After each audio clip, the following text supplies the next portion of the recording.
Pour moi, la Bible est la parole de Dieu. La Bible, c'est la révélation. La Bible, c'est la vérité. C'est une marche.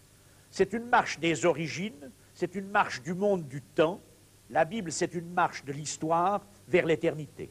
C'est un livre qui me parle de Dieu, c'est un livre qui me parle des peuples, qui me parle de l'histoire du monde, mais c'est un livre qui me parle aussi de moi-même, de mon cœur, de mon âme, de mes pensées, de mon cheminement.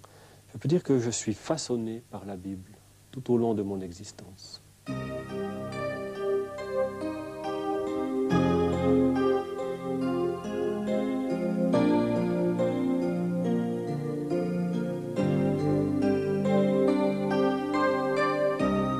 Née dans les contrées désertiques du Sinaï, la Bible est une collection d'une soixantaine de livres, écrits sur une période de 16 siècles par une quarantaine d'auteurs. C'est le livre le plus ancien et le plus célèbre, traduit en plus de 2100 langues ou dialectes, lu et étudié par des gens de toute race. Diffusée en entier ou en partie à près d'1 milliard d'exemplaires chaque année, la Bible est le plus grand best-seller jamais sorti de l'imprimerie. Un livre unique dans lequel Dieu se révèle à l'homme. C'est le peuple d'Israël qui commença à rassembler les différents livres de la Bible et de les garder précieusement. Aussi, pour marcher sur les traces du Saint-Livre, il faut partir en Israël.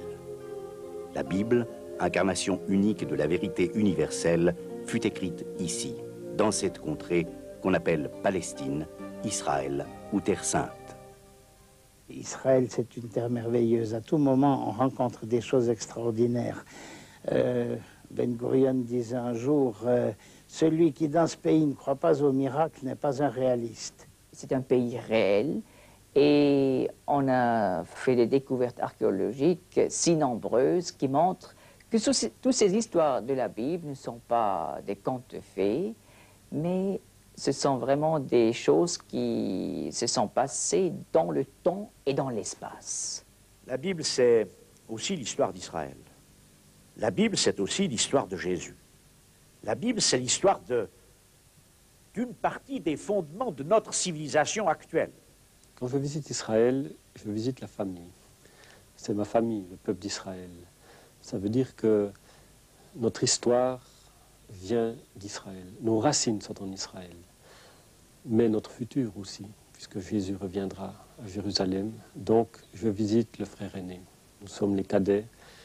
Et je suis rempli d'émotions, pas forcément parce que Jésus a passé à tel ou tel endroit, qui a peut-être pu changer, mais parce que je suis sur la terre de Dieu, la terre que Dieu a choisie pour y vivre son histoire avec les hommes. Histoire passée, histoire présente, je le crois aussi, mais surtout histoire future. Les premiers reportages nous ont permis de découvrir la passionnante histoire du temple de Jérusalem et les préparatifs de sa reconstruction. Les mystères de l'Arche de l'Alliance qui, semble-t-il, n'est pas complètement perdu. L'attente messianique de plus en plus pressante du peuple juif. Ces reportages ont été réalisés à Jérusalem.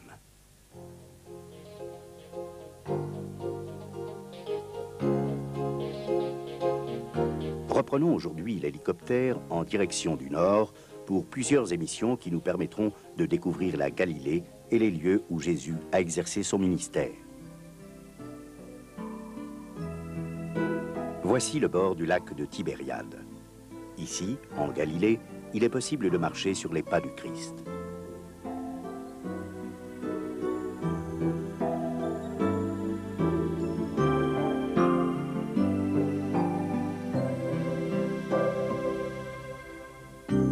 Cette région du monde offre le plus grand nombre de sites et de curiosités au kilomètre carré.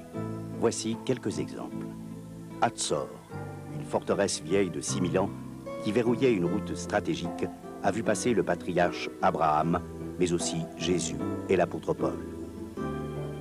Nazareth, où Jésus a passé sa jeunesse, est aujourd'hui une ville de 60 000 habitants, composée d'Arabes, de musulmans et de chrétiens.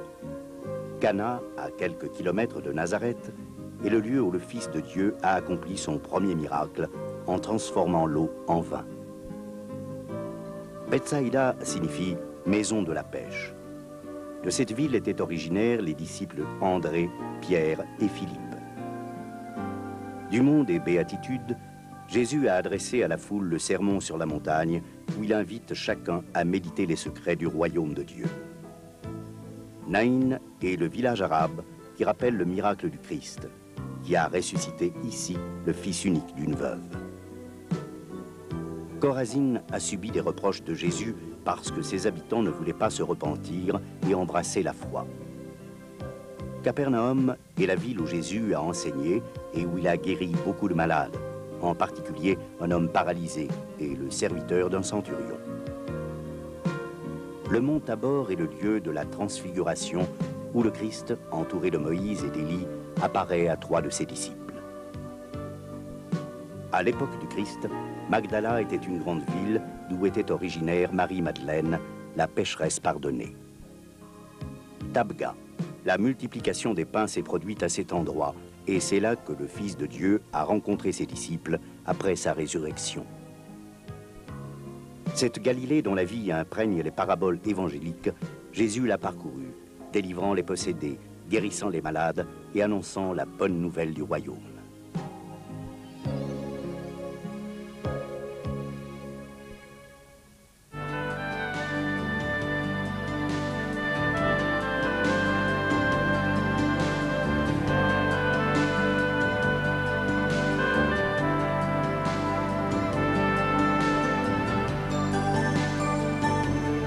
Le nom de Galilée apparaît dans la Bible 67 fois.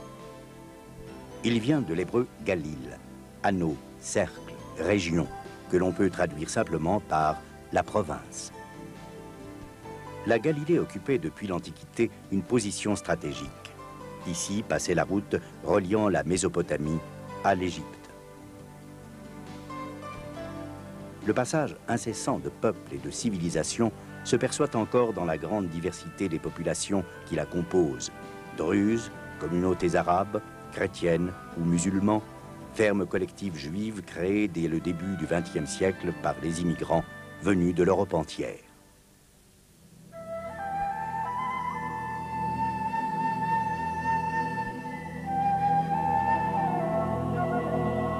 Si le Proche-Orient est le berceau de la civilisation, Israël est le berceau du judaïsme et la Galilée le berceau du christianisme.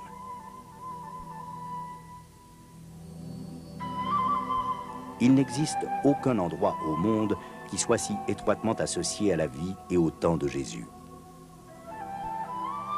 Matthieu écrit « Jésus parcourait toute la Galilée, enseignant dans les synagogues, prêchant la bonne nouvelle du royaume et guérissant toute maladie et toute infirmité parmi le peuple. » Les 4 évangélistes vont décrire la vie de Jésus le Galiléen, chacun à sa manière. Ils donnent ainsi des éclairages différents sur la vie du Fils de Dieu. Mais leurs témoignages parfaits convergent pour présenter Jésus comme sauveur des hommes. Nous avons 4 récits de la vie de Jésus et on peut se demander pourquoi nous n'avons pas seulement un récit. Eh bien, les 4 évangiles ont des sujets un peu différents, ce qui concerne l'accent qu'ils mettent. L'évangile de Matthieu, qui était particulièrement destiné pour des Juifs, nous présente le Messie, le Seigneur Jésus, comme le roi promis de l'Ancien Testament. Tandis que Marc montre